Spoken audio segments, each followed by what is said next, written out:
Hello, very good morning बच्चों। मैं हूं डॉक्टर इनकी भार्गव और आप सभी का भार्गव बायोलॉजी क्लासेस में ढेर सारा स्वागत है। तो बच्चों, हम लोग कर रहे हैं बोटनी का क्लास 11 का cell cycle and cell division. इसमें बच्चों अभी तक हम लोग 2 क्लास कर चुके हैं।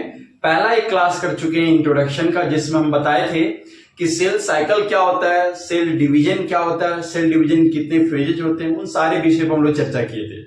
दूसरा जो क्लास होता बच्चों, इसमें हम लोग बात किए थे इंटरफेज के बारे में। जी हाँ, सेल साइकिल का पहला जो फेज होता है जिसे बोलते हैं हम लोग इंटरफेज, और दूसरा फेज जिसे बोलते हैं हम लोग एम फेज यानी माइटोसिस फेज।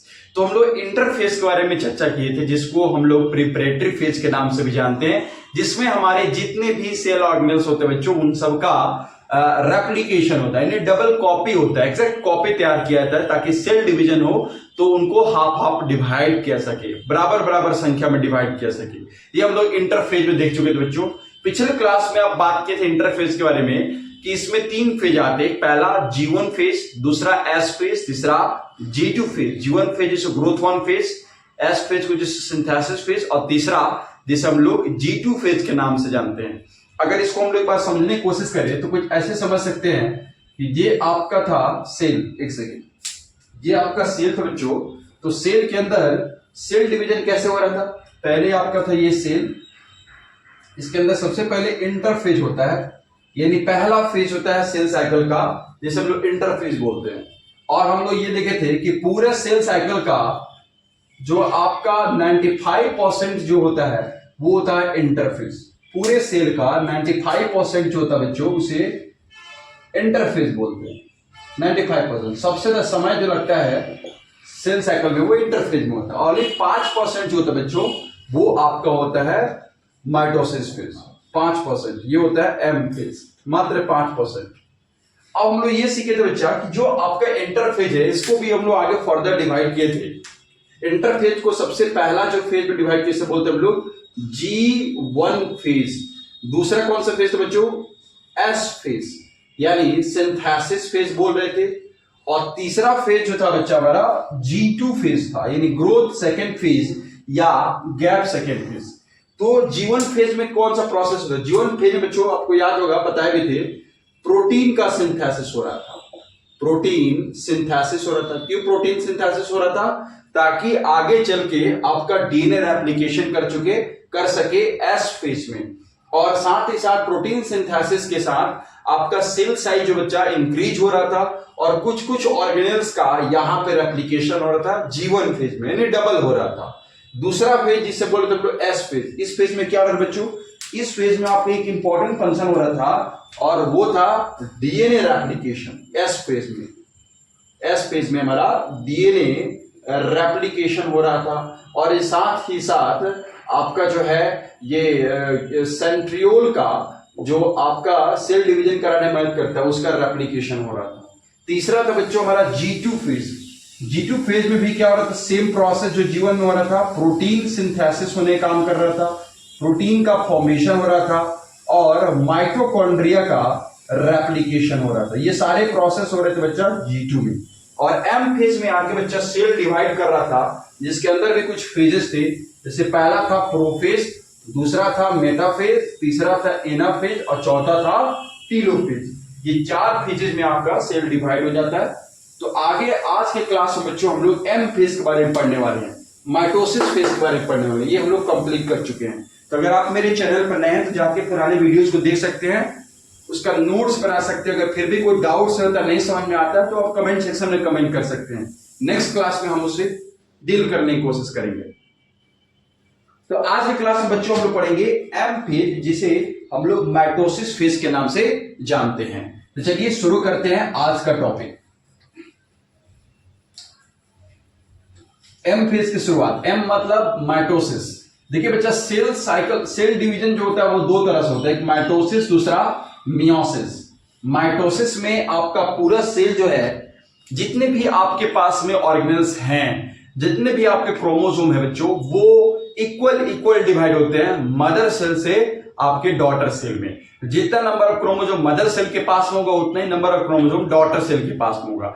इसलिए माइटोसिस फेज को हम लोग बच्चा, माइटोसिस सेल डिवीजन को हम लोग इक्वेशनल डिवीजन के नाम से जानते हैं। और दूसरा जिसे हम लोग बोलते हैं मियोसिस, इतना इसमें क्या होता है, जो आपके क्रोमोसोम की संख्या होती है बच्चों मदर सेल के पास में, उसका जस्ट आधा डिवाइड होता है, यानी हाफ सेट ऑफ क्रोमोसोम, यानी 46 क्रोमोसोम मदर सेल के पास में है, तो डॉटर सेल के पास में ओनली 23 पेयर क्रोमोसोम ही डिवाइड होता है, मतलब 23 क्रोमोसोम ही ट्रांसफर होता है। ये दोनों मेन डिफरेंस है। तो पहले हम लोग माइटोसिस कंप्लीट करेंगे, देन हम लोग मियोसिस पढ़ेंगे।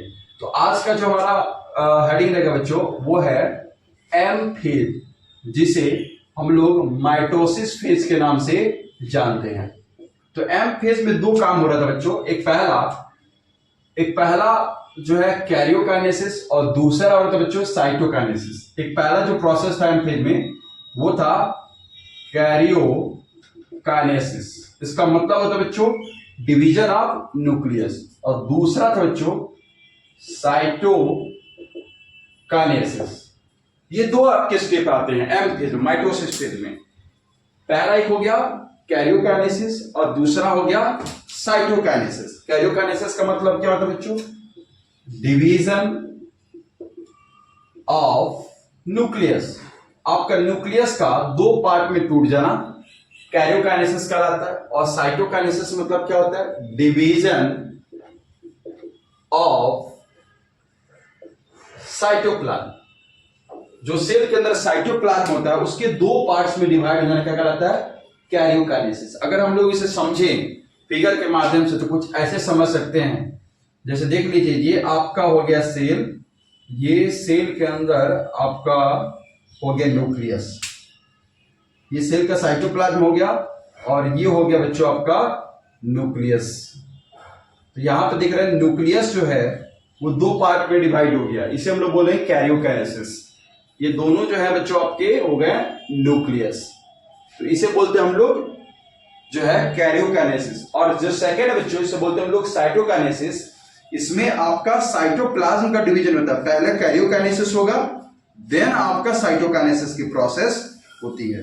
तो साइटोकाइनेसिस में एक सेल डिवाइड होके दो डॉटर सेल बनाता है, जैसे कुछ ऐसे समझ सकते हैं,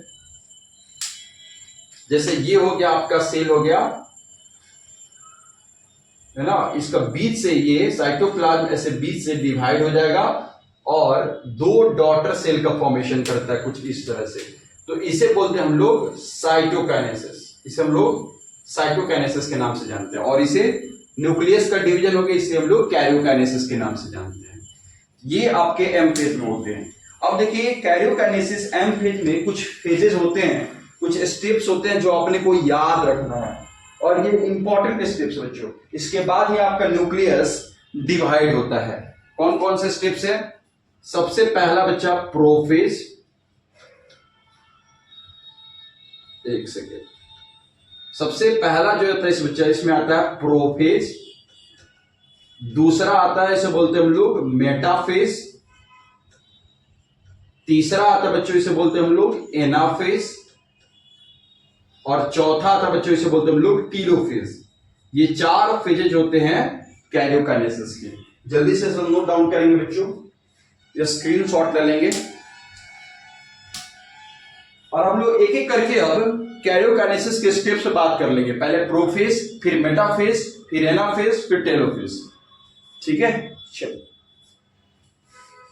जल्दी से नोट डाउन करेंगे।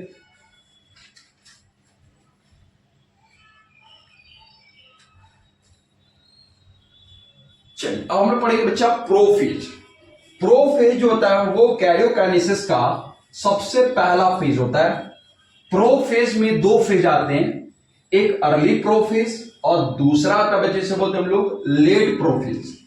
अर्ली प्रोफेज में आपके जितने भी क्रोमोसोम होते हैं बच्चों वो कंडेंस्ड होते हैं, कंडेंस मतलब इकट्ठा होते हैं, और लेट प्रोफेज में आपके ऑर्गेनेल्स जो होते हैं वो डिसअपीयर हो जाते हैं, कुछ इस तरह से समझ सकते हैं। हेडिंग देंगे प्रोफेज। पहला जो फेज है कैरियोकाइनेसिस का वो है प्रोफेज। तो प्रोफेज के दो स्टेप्स हैं या दो फेज कह सकते हैं। पहला एक है बच्चों अर्ली प्रोफेज और दूसरा है हमारा लेट प्रोफेज। क्लियर है? पहला है अर्ली प्रोफेज और दूसरा है हमारा लेट प्रोफेज। अर्ली प्रोफेज में क्या होता है? देखिए, अर्ली प्रोफेज में आपका जो क्रोमोजोम होते हैं बच्चों, क्रोमोजोम वो कंडेंस होना स्टार्ट हो जाते हैं। Chromosome start to condense. जो आपके क्रोमोजोम होते हैं वो इकट्ठा होने शुरू हो जाते हैं। अब कैसे होते हैं? आपकी याद रखिए कि जो आपका क्रोमोजोम है यानी डीएनए है, उसका सिंथेसिस कौन सा फेज में हुआ था? एस फेज में। थोड़ी देर पहले बताए थे, G1 phase, S phase, G2 phase, interphase में। G1 फेज में क्या हो रहा था? Protein synthesis. एस फेज में क्या हो रहा था? DNA replication. ऑफ कोर्स, तो जो कि यहां पे जो है आप देख सकते हैं कुछ इस तरह से पड़े रहते हैं आपके क्रोमेटिन। इस क्रोमेटिन का इस्तेमाल करके जो है कुछ इस तरह से स्ट्रक्चर फॉर्म होने लगते हैं बच्चों, और ये जो शुरू होने लगते हैं ये आपके होते हैं किसमें? तो ये होते हैं आपके अर्ली प्रोफेज में। कुछ इस तरह से आपके क्रोमोजोम कंडेंस्ड होना शुरू हो जाते हैं कुछ इस फॉर्म में।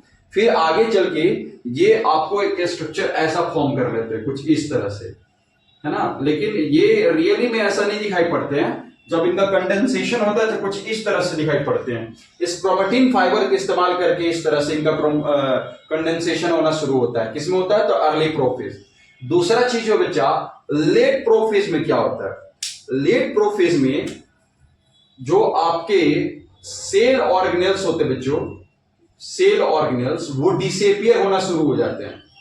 क्यों डिसेपियर होते हैं? क्योंकि आपको चाहिए स्पेस, सेल डिवीजन करने के लिए चाहिए स्पेस। तो जब स्पेस मेंटेन करते हैं ये कुछ समय के लिए टेम्पोररी, ये सेल ऑर्गेनेल्स जो है बच्चों वो डिसेपियर होना शुरू हो जाते हैं। और जो आपके ये क्या बोलते हैं सेंट्रियोल या सेंट्रोजोम होते हैं वो अपोजिट पोल्स की तरफ में जाने लगते हैं। कुछ इस तरह से देख सकते हैं, centriole start to move opposite pole of each other, pole of each other। देखिए कुछ इस तरह से होता है। अगर मैं इस चीज को यहां बना दूं तो अर्ली लेट प्रोफेज में क्या होता है? ये आपका हो गया सेल के अंदर न्यूक्लियस, और इसके बाहर जो है इसमें देख सकते हैं ये आपका हो गया सेंट्रियोल। तो सेंट्रियोल जो होते हैं बच्चों ये अपोजिट पोल की तरफ जाने लगते हैं। कुछ इस तरह से यहां से चलकर ये यहां आ जाते हैं, एक दूसरे को अपोजिट जाने लगते हैं।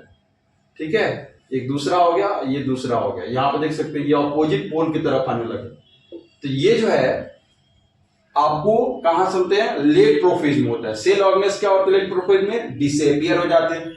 दूसरी बात, जो सेंट्रियोल होते हैं बच्चों, ये सेंट्रियोल जो एक दूसरे का अपोजिट पोल की तरफ जाने लगते हैं। क्यों जाते हैं? क्योंकि इसको सेल डिवाइड करना है आगे चल के, और साथ ही साथ इससे जो है आपके स्पिंडल फाइबर जो होते हैं, माइक्रोट्यूब्यूल्स जो होते हैं वो इसे निकलने लगते हैं। कुछ इस तरह से स्ट्रक्चर माइक्रोट्यूब्यूल्स का होता है, इसे जो आगे चल के सेल डिवीजन कराते हैं कुछ इस तरह से। तो ये आपका प्रोफेज में होता है। प्रोफेज में दो फेज हो गए, एक अर्ली प्रोफेज, दूसरा लेट प्रोफेज। अर्ली प्रोफेज में क्या है बच्चों? अर्ली प्रोफेज में आपका क्रोमोसोम जो है बच्चों ये ऐसे नहीं होते हैं, बल्कि ये एस फेज में सिंथेसिस होते हैं, तो इस तरह से कंडेंस होना शुरू हो जाते हैं अर्ली प्रोफेज में। लेट प्रोफेज में क्या हो रहा है? सेल ऑर्गेनेल्स आपके डिसेपियर हो जा रहा है, गायब हो जा रहा है, टेम्पोररी, हमेशा के लिए नहीं। और जो सेंट्रियोल है वो एक दूसरे के अपोजिट पोल की तरफ में जाने लगता है। फिर इसे स्पिंडल फाइबर से निकलने लगते हैं जो आगे चल के आपके चिपकते हैं और क्रोमोजोम से क्रोमोजोम को डिवाइड कर देते हैं। तो इस तरह से आपका प्रोफेज है। जल्दी से इसे स्क्रीनशॉट ले लेंगे। अब हम पढ़ेंगे प्रोफेज के बाद मेटाफेज।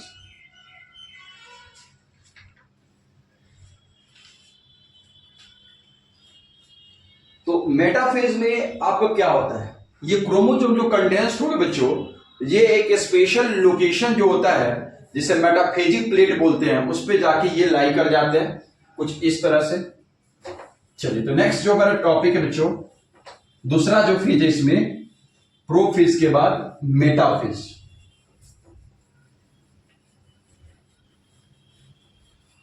प्रोफेज के बाद दूसरा जो फेज आता है बच्चों, इसे बोलते हैं हम लोग मेटाफेज। अब देखिए मेटाफेज में क्या हो रहा है। दूसरा है मेटाफेज, नाम से क्लियर है। देखिए यहां पे ये आपका हो गया, ये आपका सेल का हो गया न्यूक्लियस, है ना बच्चों। और यहां पे याद कीजिए प्रोफेज में सेंट्रियोल एक दूसरे के ऑपोजिट मूव हो गए थे, तो ये पहला सेंट्रियोल हो गया और ये हो गया आपका दूसरा सेंट्रियोल, एक दूसरे के ऑपोजिट है ना। अब देखिए क्या हो रहा है, ये जो देख रहे हैं यहां पे क्रोमोसोम कंडेंस किस फेज में हो गया था, तो क्रोमोसोम कंडेंस हो गया था प्रोफेज में। अब देखिए ये जो है, ये एक स्पेशल जो है आपके लोकेशन होता है जिसे बोलते हैं हम लोग मेटाफेजिक प्लेट। ये आपके क्रोमोसोम हो गया और स्पेशल यहां पे याद कीजिए बताए थे एक स्पेशल नॉब लाइक स्ट्रक्चर जिसे बोलते हैं हम लोग काइनेटोकोर। क्या बोलते हैं बच्चों, काइनेटोकोर। अब देखिए क्या होता है, ये जो आपका क्रोमोसोम है ये एक स्पेशल लोकेशन पर आ गया जिसे बोलते हैं मेटाफेजिक प्लेट। क्या बोलते हैं इसे हम लोग, मेटाफेजिक प्लेट। इस मेटाफेजिक प्लेट पे ये ऐसे हॉरिजेंटली लाई कर जाता है, कुछ इस तरह से ऐसा होता है, हॉरिजेंटली लाई कर गया। और उसके बाद ये जो आपके हैं सेंट्रियोल या सेंट्रोजोम, इससे आपके निकलते हैं स्पिंडल फाइबर, और ये स्पिंडल फाइबर आके बच्चों काइनेटोकोर से चिपक जाते हैं, कुछ इस तरह से देख सकते हैं। ये यहाँ पे स्पिंडल फाइबर है, ये स्पिंडल फाइबर जो होते हैं बच्चों ये जाके काइनेटोकोर से ऐसे चिपक जाते हैं, है ना, इसे स्पिंडल फाइबर बोलते हैं। याद कीजिए हम लोग सेल चैप्टर जब पढ़ाए थे तो उसमें हम बताए थे साइटोस्केलेटन। तो साइटोस्केलेटन बच्चों स्पिंडल फाइबर्स पे चर्चा किए थे। ये एक माइक्रोट्यूब्यूल्स है जो जाके चिपकता है काइनेटोकोर से, और काइनेटोकोर जो है इसे एडहेरेंट करने के बाद क्रोमोसोम को अलग अलग कर देता है, और ये सेंट्रियोल है जिससे इसका निकलना होता है। ये आपका हो गया मेटाफेजिक प्लेट, और ये हो गया पे इस वाले पार्ट्स को हम लोग बोलते हैं बच्चों काइनेटोकोर, काइनेटोकोर। तो ये है हमारा मेटाफेज जिसमें आपके जो क्रोमोसोम है वो मेटाफेजिक प्लेट पे लाई कर जाता है और स्पिंडल फाइबर्स आके इसके काइनेटोकोर से चिपक जाता है। जो अगला फेज है जो मेटाफेज के बाद, उस फेज में क्या होता है, आपके क्रोमोसोम जो है ये बीच से फट जाते हैं, मतलब अलग अलग हो जाते हैं कुछ इस तरह से। जल्दी से इसे स्क्रीनशॉट ले लेंगे, लिख लेते हैं इसके बारे में थोड़ा सा दो लाइन बच्चों। एक काम कीजिए उतार लीजिए, फिर हम लोग लिखते हैं इसके बारे में।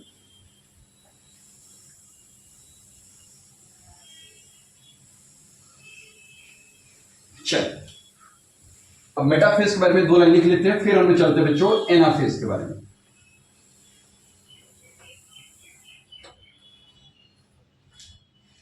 तो कह सकते हैं बच्चे जो हमारा मेटाफेज जो होता है ये हमारा फर्स्ट फेज, सेकेंड फेज है।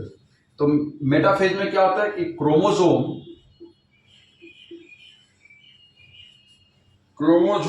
Completely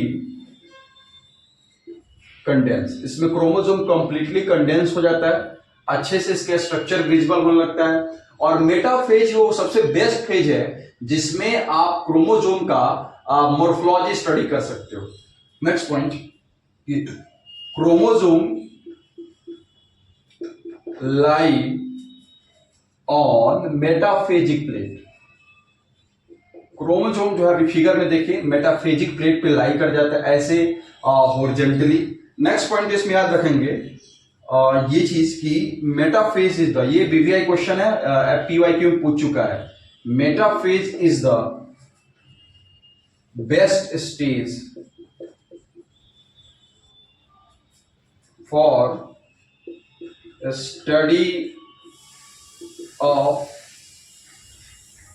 study the morphology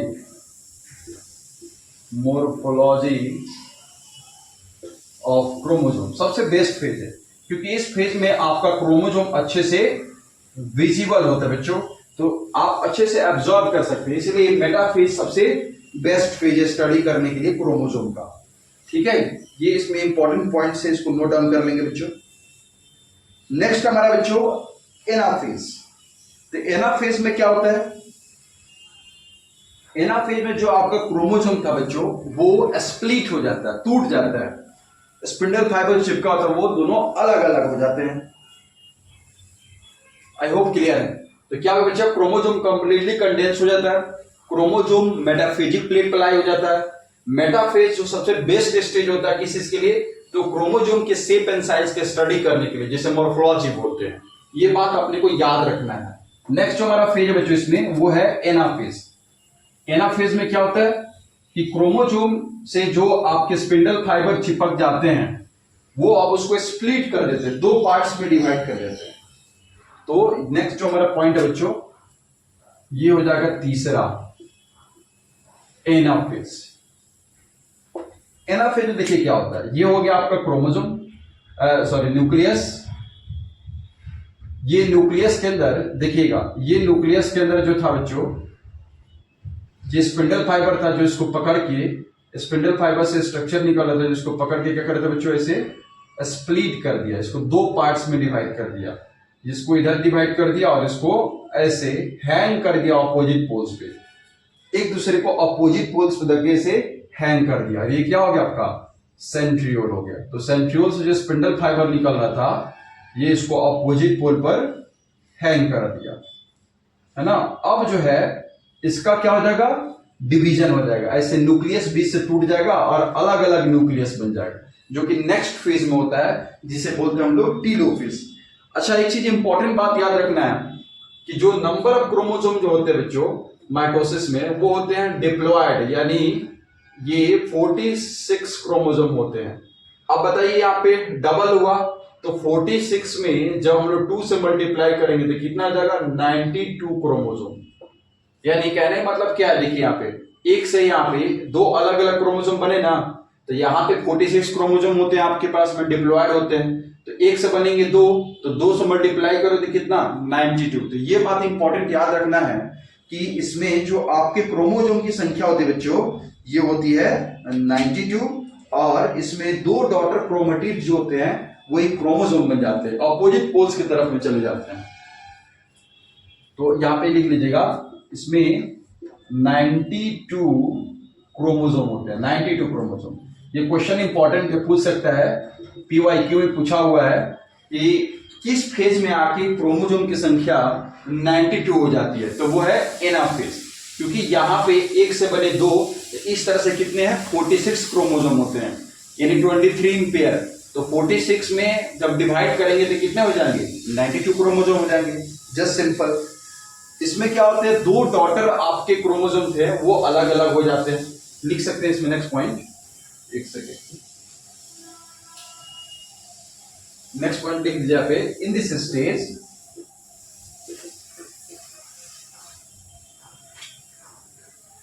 to daughter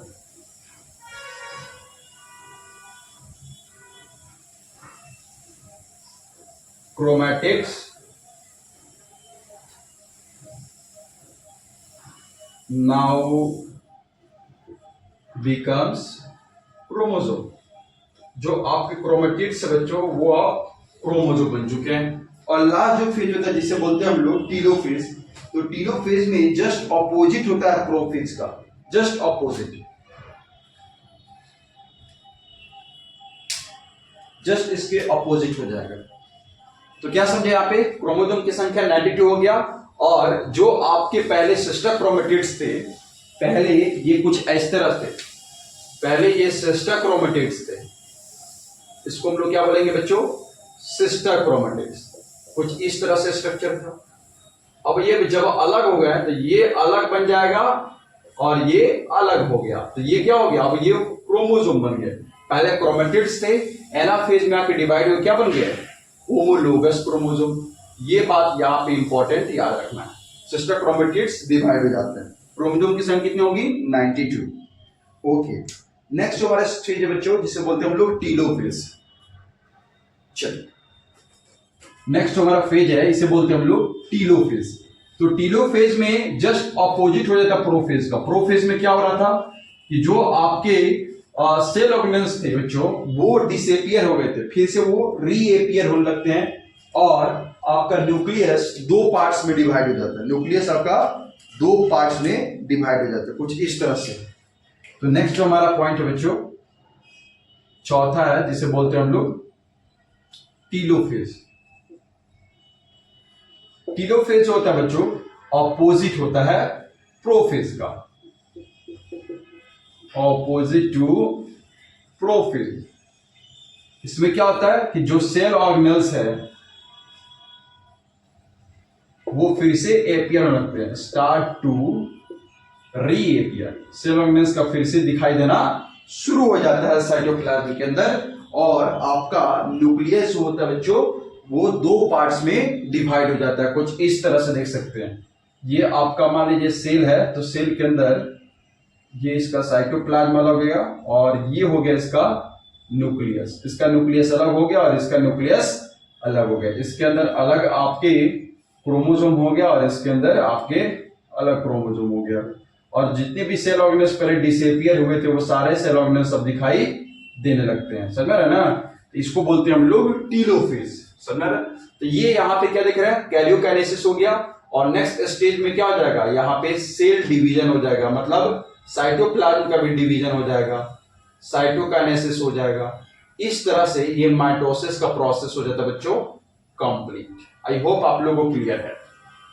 तो ये चीजें हैं, इसको नोट डाउन करेंगे।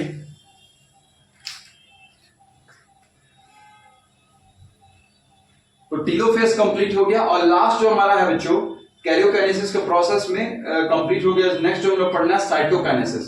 तो साइटोकाइनेसिस में क्या हो रहा था, आपका साइटोप्लाज्म जो था वो दो पार्ट्स में डिवाइड हो जा रहा था। जब सारा प्रोसेस यानी कैरियोकाइनेसिस का प्रोसेस कंप्लीट हो जा रहा था, प्रोफेज, मेटाफेज, एनाफेज, टीलोफेज, उसके बाद आपका साइटोकाइनेसिस क्या हो जाएगा, मतलब इससे साइटोप्लाज्म क्या हो जाएगा, दो पार्ट्स में डिवाइड हो जाता है।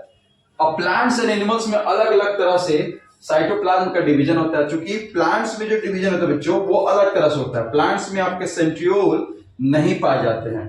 तो नेक्स्ट जो हमारा पॉइंट है बच्चों साइटोकाइनेसिस। साइटोकाइनेसिस में क्या होता है, दोनों में होता है, plant cell and animal cell, animal cell and plant cell. Animal cell में क्या होता है, सिंपल सा बात है कि आपका सेंट्रियोल सेंट्रोजोम पाया जाता है, उसको दो पार्ट्स में रेप्लिकेट कर देता है। और इसमें क्या देख रहे हैं, साइटोप्लाज्म बीच से टूटना शुरू हो जाता है। ये देखिए अंदर की तरफ धंसना शुरू हो गया, इसका सेल मेम्ब्रेन देख रहे हैं ना, अंदर की तरफ धंसना शुरू हो गया। तो इसका जहां जैसे ही मीट कर जाएगा तो इसका दो पार्ट्स में ये डिवाइड हो जाता है। तो ये हो गया इसका साइटोकाइनेसिस। इसमें सिंपल सा प्रोसेस है कि आपका सिर्फ और सिर्फ सेल मेम्ब्रेन पाया जाता है, सेल वॉल नहीं पाया जाता। लेकिन प्लांट्स में एक और आउटर कवर पाया जाता है बच्चों, जिसे हम लोग सेल वॉल बोलते हैं।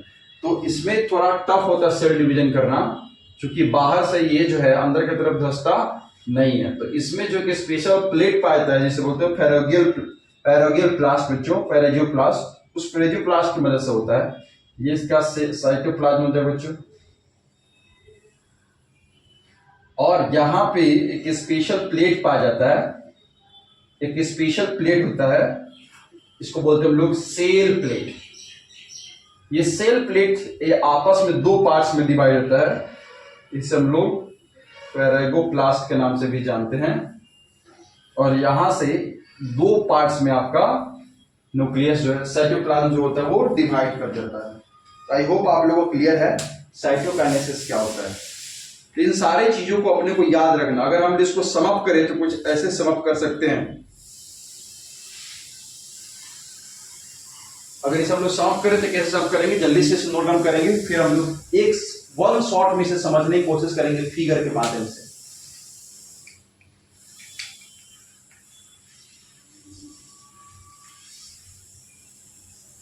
चलिए एक एक स्टेप हम लोग थोड़ा सा समझ लेते हैं जल्दी से। देखिए सबसे पहले क्या हो रहा था, सबसे पहले आता आपका इंटरफेस। इंटरफेस था, इंटरफेज में क्या हो रहा था, सबसे पहले एस फेज था। एस फेज में क्या हो रहा था बच्चों, सिंथेसिस हो रहा था। किस चीज का सिंथेसिस हो रहा था, तो आपका डीएनए एप्लीकेशन था, है ना। डीएनए एप्लीकेशन कुछ इस तरह से देख सकते हैं, ये हो गया आपका डीएनए एप्लीकेशन हो गया इसका, है ना। ये हो गया आपका डीएनए एप्लीकेशन। नेक्स्ट जो है आपका सबसे पहले आ रहा था प्रोफेज, प्रोफेज में कंडेंस्ड हो गया। उसके बाद जो अगला फेज आ रहा था मेटाफेज, मेटाफेज में आके ये आपके मेटाफेजिक प्लेट पर लेट जा रहा था बच्चों, याद कीजिए ये आपका मेटाफेजिक प्लेट पर लेट जाता है और जो सेंट्रियोल होते हैं वो एक दूसरे के ऑपोजिट चले जाते हैं। ये अगला फेज में हो गया था प्रोफेज में ही। इससे आपके स्पिंडल फाइबर निकलते हैं जो जाके इसके काइनेटोकोर से ऐसे चिपक जाते हैं। अगला फेज में क्या हो रहा था कि जो आपका क्रोमोसोम था वो स्प्लिट हो जा रहा था कुछ इस तरह से। आपका क्रोमोसोम जो है एक दूसरे के स्प्लिट हो जा रहा था और हैंग कर जा रहा था कुछ इस तरह से, देख सकते हैं। ये कौन सा फेज था बच्चों, याद कीजिए एनाफ फेज, जिसमें आपका क्रोमोसोम जो है वो स्प्लिट हो जा रहा था। ये क्रोमोसोम क्या हो गया, स्प्लिट हो गया। और टीलोफेज में लास्ट में फिर से आपका न्यूक्लियस जो है यहाँ पे डिवाइड हो जा रहा था। इसे हम लोग टीलोफेज के नाम से जान रहे थे। और जो आपके ऑर्गेनेल्स डिसएपियर हो रहे थे वो ऑर्गेनेल्स फिर से रीअपियर हो जा रहे थे। ये सारा स्टेप्स जो हो रहा था ये आपका था कैरियोकाइनेसिस का। यहां पे हो गया पहला, मान लीजिए ये प्रोफेज, एस फेज के बाद, उसके बाद ये हो जाएगा मान लीजिए मेटाफेज, ये हो गया आपका एनाफेज और ये लास्ट वाला हो गया टीलोफेज। तो ये 4 स्टेप में आपका कैरियोकाइनेसिस हो जाता है, फिर साइटोकाइनेसिस का प्रोसेस हो जाता है। आई होप आप लोगों को क्लियर है। अगर फिर भी कोई डाउट्स रह जाता है बच्चों, कोई भी आपको क्यूरी रह जाती है तो आप कमेंट सेक्शन में कमेंट कर सकते हैं। नेक्स्ट क्लास में हम इसे डिटेल्स में और समझाने की कोशिश करेंगे। वीडियो को बार बार देखिए, अगर ना समझे फिर से पीछे करके देखिए, ऑफकोर्स समझ में आएंगी। और नोट्स जरूर बनाएं, साथ साथ आपके क्वेश्चन बैंक से क्वेश्चन जरूर देखिए। एनसीईआरटी रीड करना है, एनसीईआरटी रीड करने से आपके बहुत सारे पॉइंट्स क्लियर हो जाते हैं। मिलते हैं बच्चों नेक्स्ट क्लास में नेक्स्ट टॉपिक के साथ में। माइटोसिस कंप्लीट हो गया, नेक्स्ट क्लास में हम लोग शुरू करेंगे meiosis. Thank you so much.